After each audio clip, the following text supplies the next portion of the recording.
Hello folks, this is Sula speaking. You're listening to another video for Teamfight Tactics. In this game, we're going to be looking at a Jade team composition. Jade is one of the traits here in Teamfight Tactics Set 7, Dragonlance. So we're going to be seeing that, and it's also going to be played in combination with the March of Progress augment. This is back from Set 6.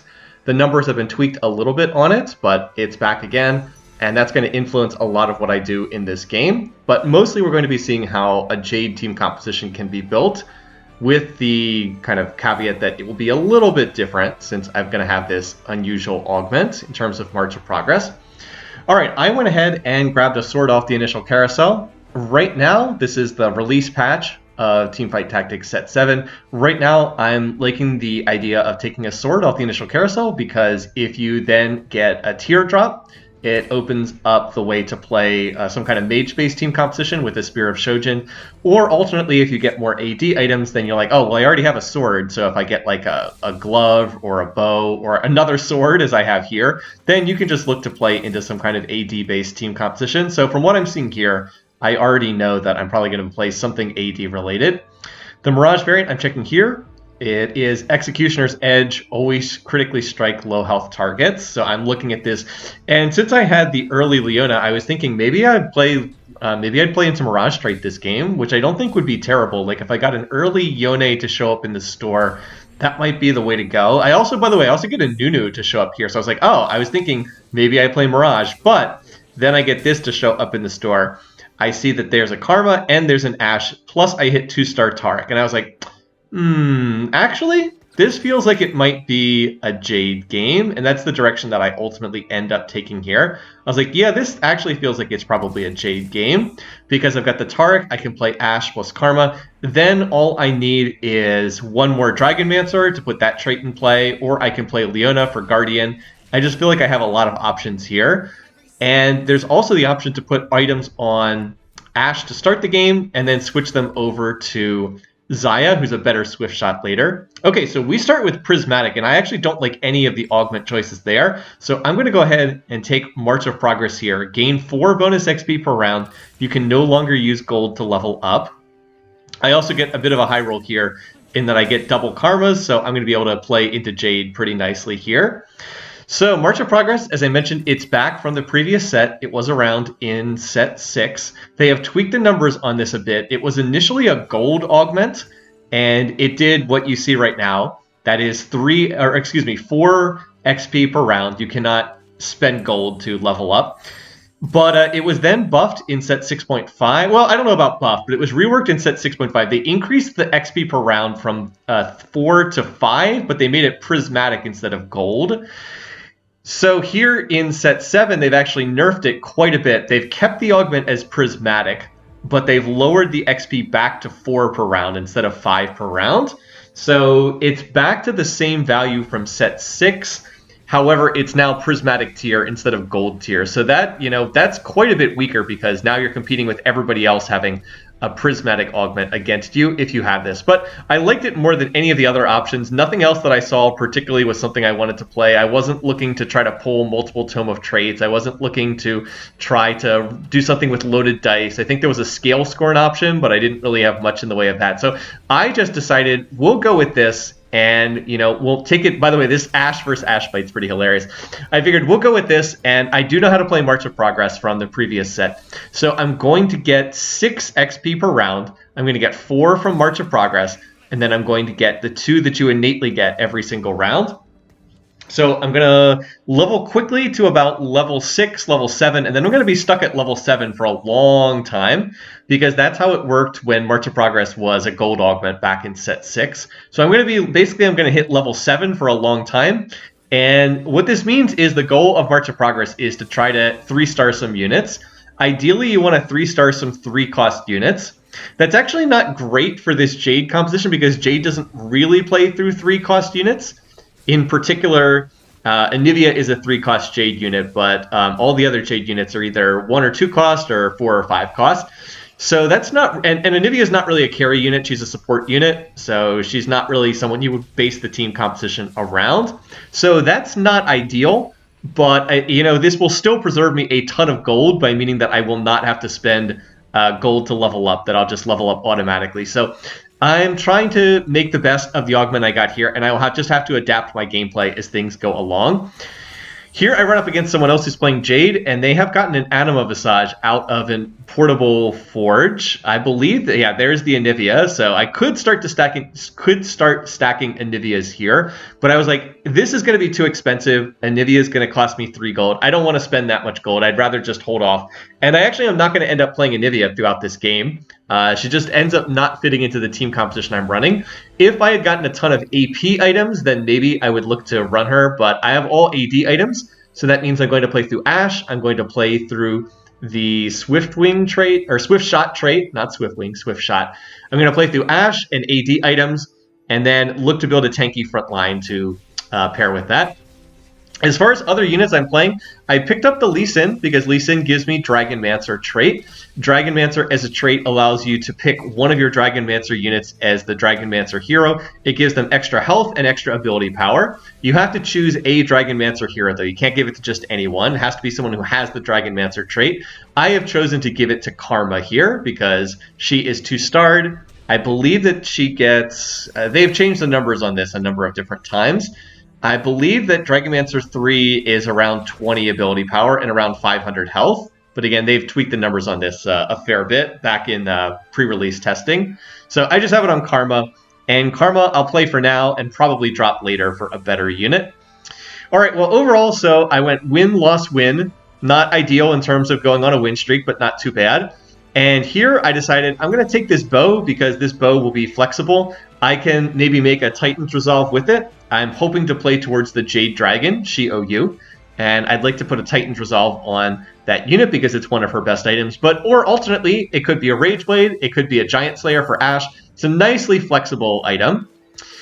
Now I also auto level to 5, so I'm just kind of banking gold as I automatically level in the background. And I'm going to toss in Ezreal, and this is a pretty solid early board here. I have 3 Jade, 3 Dragonmancer, 2 Swift Shot, and 2, what's the last trait? I scrolled off my board there. And 2 Tempest.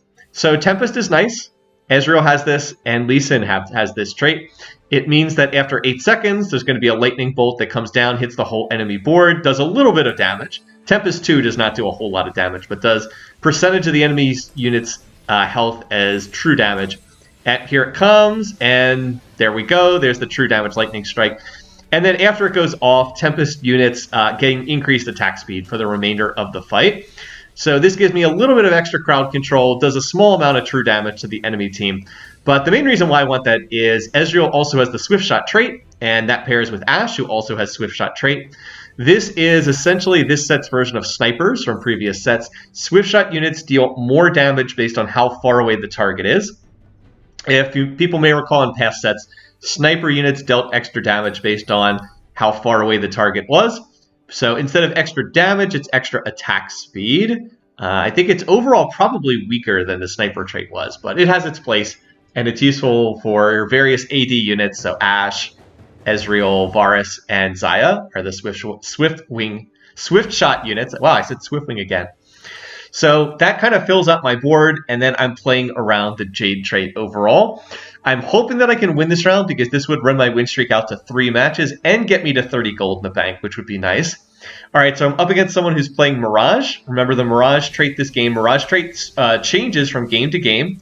Also kind of amusing, Thresh hooks Ashe, but there's no tile for Ashe to be pulled into, so Ashe does not actually move. But the Mirage trait this game is Executioner's Edge, so that means that Mirage units will automatically critically strike low health targets. This round seems to be going pretty well, though. They ended up taking a Radiant item and put it on Yone, so that fight was all about could we kill the Yone before he was able to start autoing down my team. And fortunately, that's what happened. So overall, a very good stage 2. Went win-loss, but then won the last 3 rounds, and I was able to get quite a bit of gold here. This was also really good because March of Progress does not really do a lot for your team early on. It's going to be strong later on in the game when I'm able to start re-rolling and like 2-starring and hopefully 3-starring champions. But like it really did very little for me here. It basically just got me a lot of gold.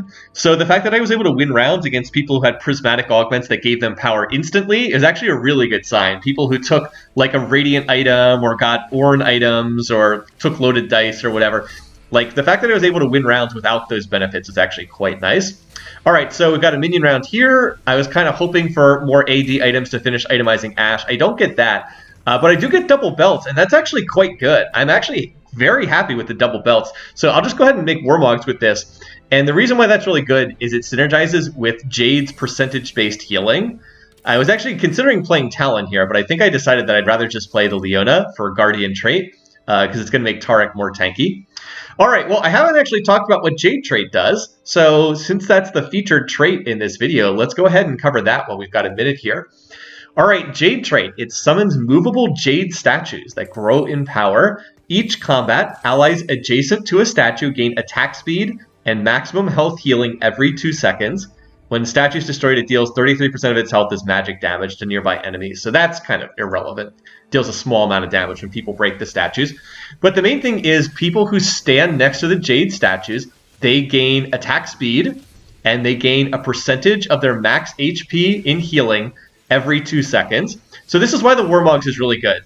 Because the Jade statue is, again, percentage of max health healing every 2 seconds. So just having more health means that you heal for more HP every 2 seconds. So you can see Taric with that Warmogs and the Guardian trait in. That's why I decided I would ultimately play the Leona. So I could get Guardian trait in, which provides a shield when the Guardian units start to get low. Also, probably should have sold Talon there, but whatever. So that's really important because more health means you heal for more percentage of max HP. And here I decided I'll roll the Orin items, and oh, this is the one I wanted. Anima Visage regenerates 5% of max health per second. So, oh boy, now we've gone and done it. Now we've got all kinds of health regeneration. So we've kind of put together this really, really tanky setup here. And the Taric is going to be extremely difficult to kill. So remember, Warmogs gives you more health, period. It gives 1,000 health.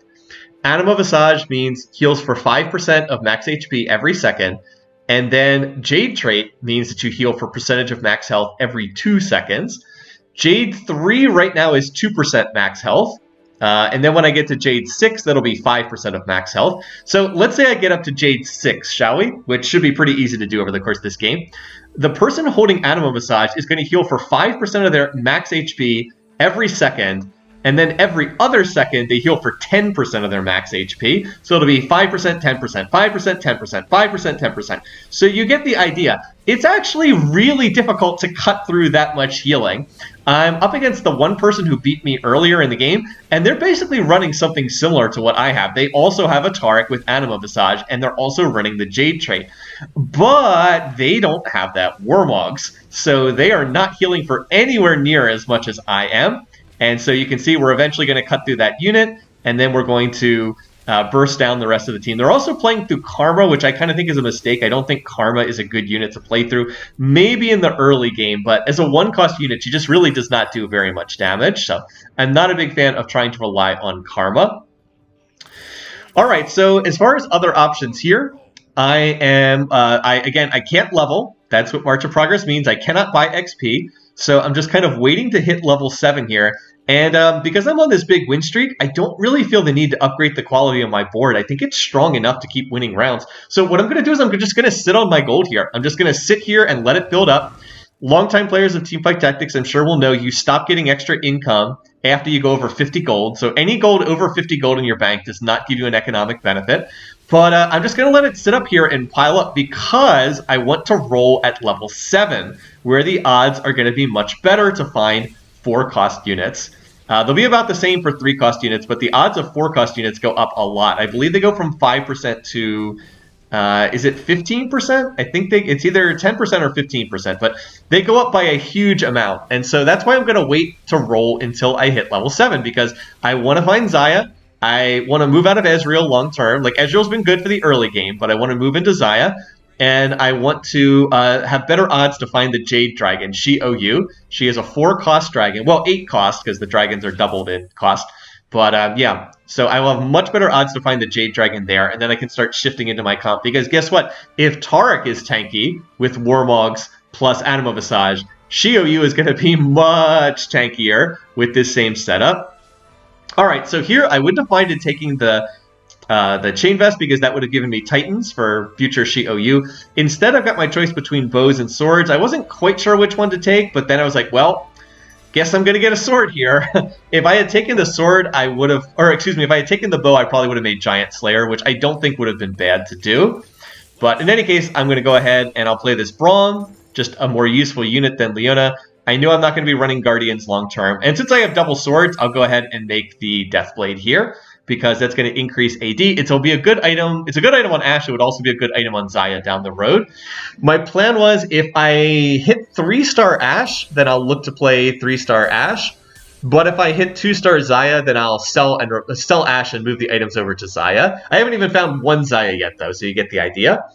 I also probably should have considered playing Sona, but I just thought it would be too expensive to hold Sona on my bench for right now. I thought I might play her eventually, but it would be down the road, and it would just cost too much gold to have her sit there. Although I guess I have 75 gold in the bank, so whatever. That might not be necessary right now, but you get the idea. You know what I mean. These last couple fights have all gone the same way. The enemy team hits Taric, and they cannot kill Taric because he is healing for an insane amount of health. I'm seeing 121 pop up every other second. It's like 46, 121. So, I mean, he just heals for so much. The other teams can't get through that healing. There's just not enough damage in the game this early on, so they can't do anything. They can't stop him. I will pick up this Lulu, though, because Lulu is a unit I think I want to play long-term. Lulu has just such a useful utility unit. She has the Mystic trait and the Evoker trait, both of which I think would be nice to get into this team composition. And her ability is really just useful for almost any team comp. She will polymorph enemy units if they're near to her, and if they're not, she will give nearby allies an attack speed bonus. And that would be really good for units like Ashe and right now Ezreal and Karma. Hopefully Xayah down the road is what I'm going to look to have. So this comp, by the way, you're also going to see a whole bunch of these other teams are playing Astral. It's just like this is right at the beginning of the set, and a lot of people seem to enjoy playing Astral. So that's one reason why I've been trying to avoid it to some extent in my games. Like if I'm playing mages, I'll play Astral temporarily, but like don't try to dive deeply into the trait. It's a very easy trait to play because you basically just sit at like level 5 or 6 and try to reroll for 3 stars. But this person is in all kinds of trouble. They're level 6-0 gold. That's not good, buddy. You do not want to be level 6-0 gold and still losing rounds because that means you are pretty clearly headed to a bottom 4 finish. They've also taken the Dragon Alliance, either Dragon Horde or Dragon Alliance Augment, which doesn't fit with their comp at all. So, I don't know. I think that they're just very new to the set and trying to figure things out. So, yeah, I have 94 gold here. So, I'm going to have a ton of money to roll with as soon as I'm done. As soon as I hit level 7, which will be next turn. So, the big issue is not going to be lacking money. It's going to be lacking bench space and having enough time to sort everything out. Because this is early in the set, I still need time to think about my board and like what units I want to put in. The transitions will get faster as I get more used to the set. Oh, that's nice. I do in fact get the vest, which will be enough for a Titans. So I'll go ahead and make this, and now I can play another unit. So I was like, let's make the Titans. I have 110 gold in my bank, and I'm gonna roll here. I thought maybe I'd play Idus. Like I'll just play Idus here. Why not? It'll give me another rank of Guardian. So I'm going to make the 2-star Lulu. I don't have a way to get that in. I'm going to pick up these ashes. And oh, there it is. There's Shi-OU. So we need to get Shimmer Scale Dragon out. And now I need to put another unit in for 6 Jade. There we go. But I haven't quite managed to finish transitioning yet. So let's put the Anima Visage and the Wormogs and the Titans. And now Shi-OU is fully itemized. So I was like, let's go. Now I don't need Deja. I thought maybe I'd play that as a transition unit. But nope, I've got the Jade Dragon. So we're good to go.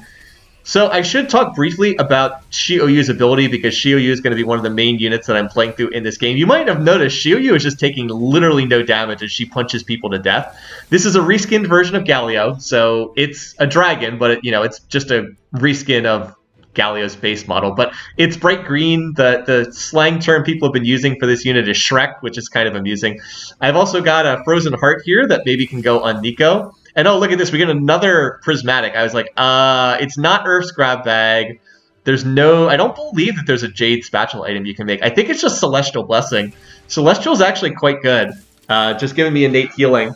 So that's just going to give me even more healing. And now I'm going to reposition my units here. And I want Shi-OU to be off by herself with her own Jade statue. because that way enemy units will clump up around her, and that will keep them further away from the swift shot units, which, remember, deal more damage when enemies are further away from them. So now I'm trying to figure out how do I reconfigure my team composition.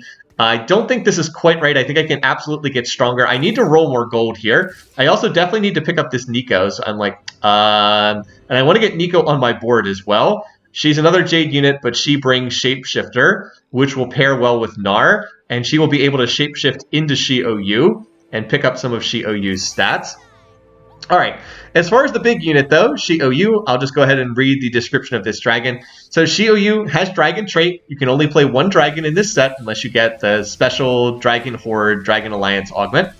The trait that gets tripled is Jade, and Shi-OU also brings Mystic trait, which is nice as well. So here's the ability description. When the monobar fills up, Shi-OU enters Jade stance, gaining damage reduction, immunity to crowd control, and empowers her next 3 auto attacks with special effects that deal damage. First attack deals physical damage and knocks up the target for 1.5 seconds. Second attack deals true damage. Third attack ends the stance, deals physical damage to enemies in a line, knocks them up for 1.5 seconds. So Shi-OU is basically tanky plus physical damage. Common items to put on this unit are Titans, as I've done here. Bloodthirster is also a popular item to give some lifesteal. I don't feel like I need that because I've got the Anima Visage and Warmogs.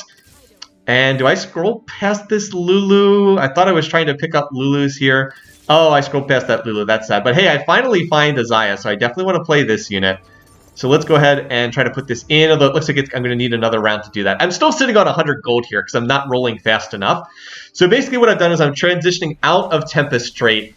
I no longer am going to have Tempest in. I'm no longer going to have Dragonmancer in. I cut the Karma to put that Nico onto my board. So we're going to be moving out of Dragonmancer and Tempest. Going to be moving into Shapeshifter here because that Nico is just a better unit. She's a 4-cost unit, and she's going to pair really well with Shi-OU.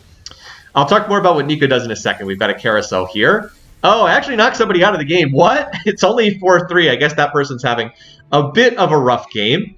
But I'm also up to 5 ashes now, so I don't need the Lee Sin. And I really just need to roll faster than this. I knew that I was rolling slowly, but I was hoping that I'd be able to figure it out over time.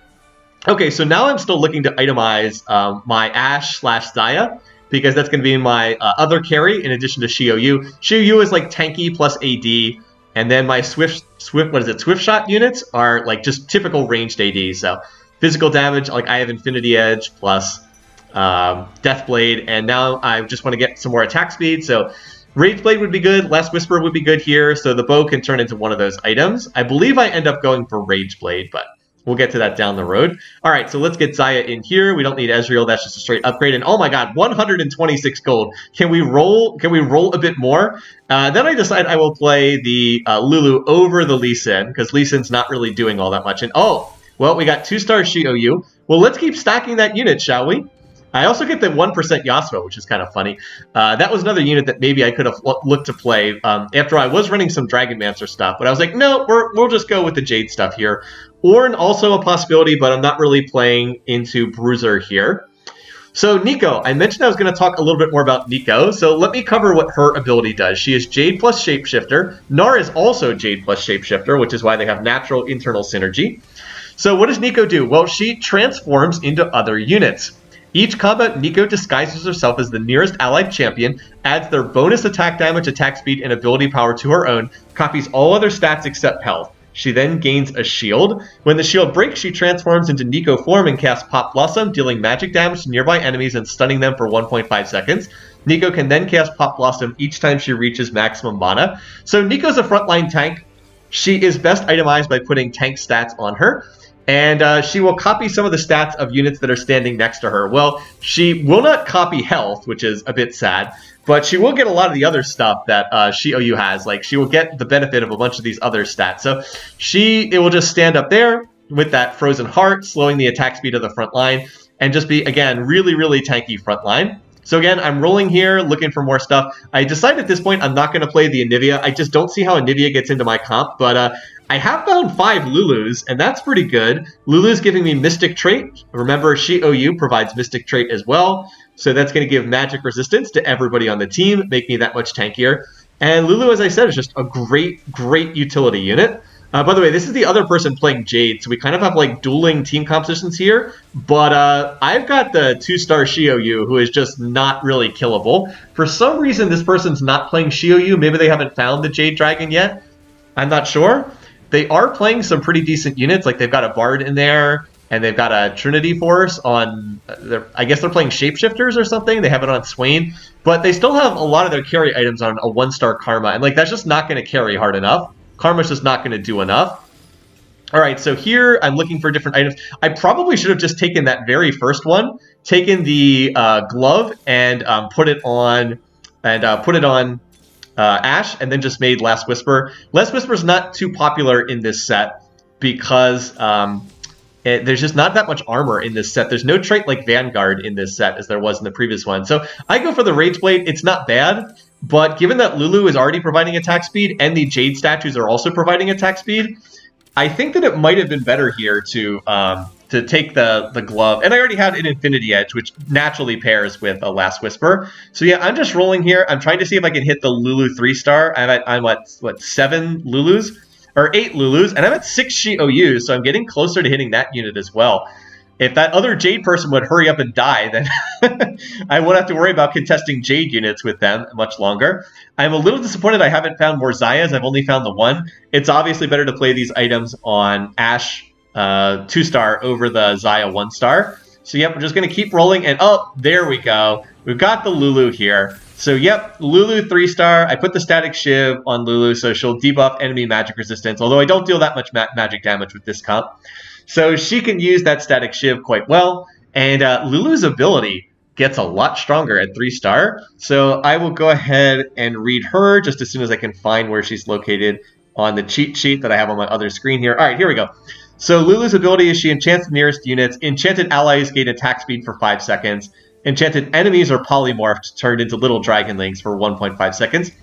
So Lulu 3-star, she hits 5 targets. She's 3 targets at 1-star, 4 targets at 2-star, 5 targets at 3-star, and her attack speed bonus goes up to 120%. That's a lot. That's a lot of attack speed that she's giving the rest of the team. So she's great CC, great attack speed bonuses. It's really good on Ash and Zaya. I guess the Rage Blade's not bad because when Lulu provides all that attack speed, it allows Ash to stack up the Rage Blade super fast. So I guess that's actually not bad. She'll give a huge attack speed bonus, and then that stacks up the Rage Blade. So I guess it wasn't really a bad item choice. All right, we find a Zaya there, and remember what I did when I got close to level 7, how I just sat on gold and held it to roll at level 7? Now I'm going to do the same thing for level 8. I'm just going to hold my gold and continue rolling when I hit level 8, because at level 8 I'll have better odds to find Zaya. I'll have better odds to find more Xiaoyus, because the odds will go up at that point.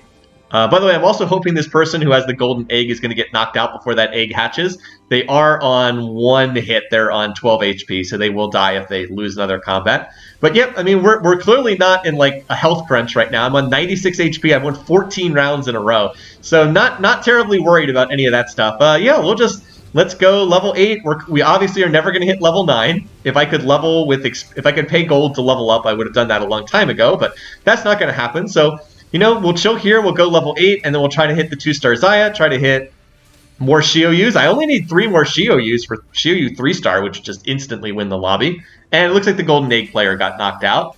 So yeah, just, again, kind of chilling here.